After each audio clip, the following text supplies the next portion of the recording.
I want to bury Rex beneath a big oak tree in the backyard. It was the only place that felt right.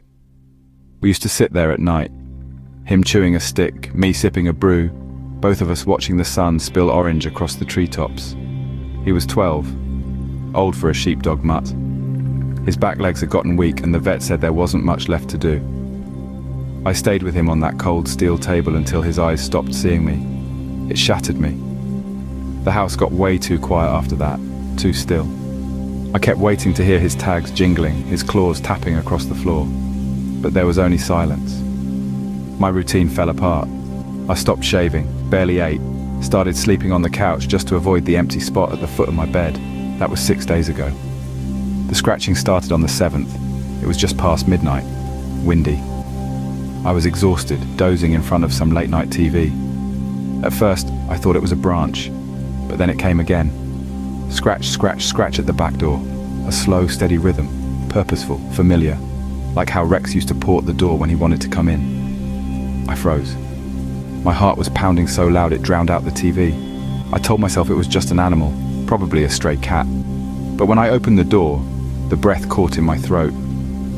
There he was, Rex, matted, caked in mud, ribs showing through his fur, his left eye cloudy, the other a glowing yellow I didn't recognize.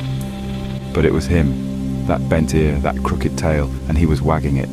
I should have slammed the door, called someone, run. But grief messes with your brain. It twists things, breaks logic. You start hoping even when hope makes no damn sense. Rex? I croaked.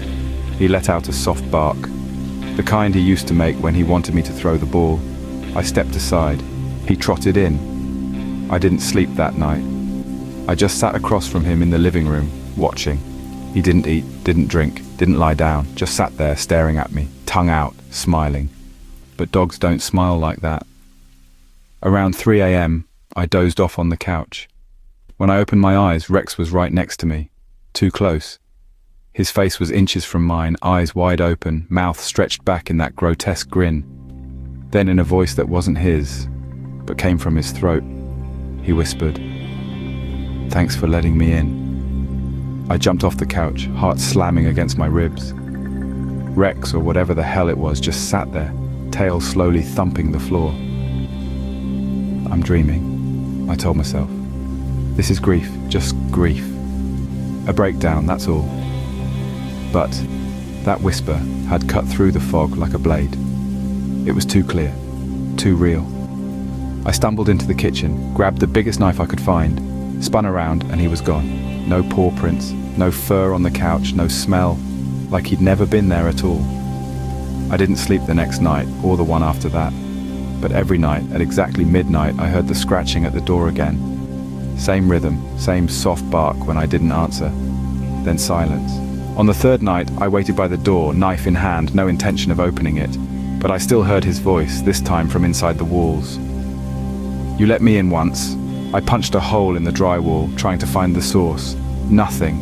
I went to the vet, demanded to see Rex's body. The receptionist looked uncomfortable. "I'm sorry, but he was cremated yesterday." "Who authorized that?" She checked the file. "You did, Mr. Carver. You signed the paperwork the day he was put down." I hadn't signed anything. There it was. My signature. Only it wasn't mine. I don't write like that.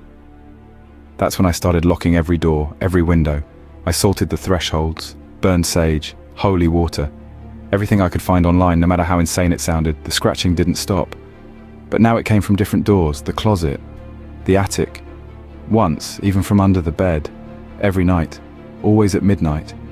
And each night the voice came a little closer. "You let me in once. You can't take it back."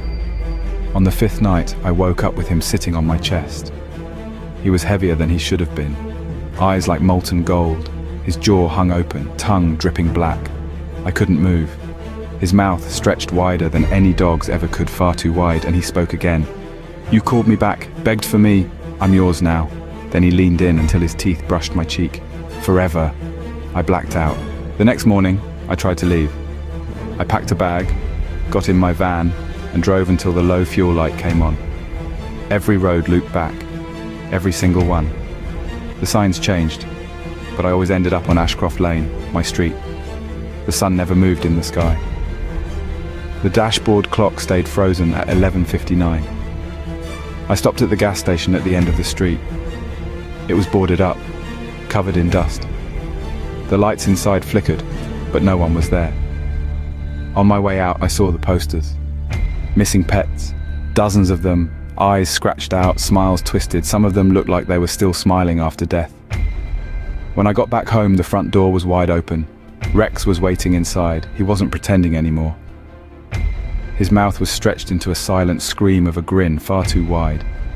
Patches of his fur were sloughing off, wet and rotting. Bone glinted beneath, and his shadow writhed like a dying spider. I collapsed on the porch. He stepped past me, sat at the top of the stairs. Then he spoke again, but this time it wasn't his voice. It was mine. "I missed you so much." I stopped fighting after that. I started feeding him. Not food, he didn't want that. He wanted memories, smells, pieces of the old life. I found my dad's old flannel shirt up in the attic, and he chewed it for hours. I watched the light fixtures flicker when he got excited. Sometimes he brought me things, bones, teeth. None of them were his. It's the 11th night. I don't know what's real anymore. I haven't seen the sun in 2 days. Every clock in the house shows a different time. My phone won't turn on. He's sitting next to me as I write this, his breath cold against my neck. Every so often, he licks my ear and whispers things I don't want to hear. Things about where he came from. Things about what I let in. He says I opened the door. Not just the wooden one, but the other one, the thin one. The one that keeps things out. The kind of door that should never be opened once it's closed. He says I wanted him back so badly that something else used his shape to get through. He says he's grateful, and now he wants me to open more doors. He wants to teach me how to knock back. I tried to burn the house down. I doused every room in gasoline, lit a match and watched the flames crawl up the walls. Then I woke up, back in bed, Rex on my chest, smiling. "You can't burn a door that's already open," he whispered. I don't think the door only opened one way. I don't think I just let Rex in. If you're reading this, don't open the door, no matter how familiar the sound or how much your heart aches. Something is always waiting on the other side, scratching.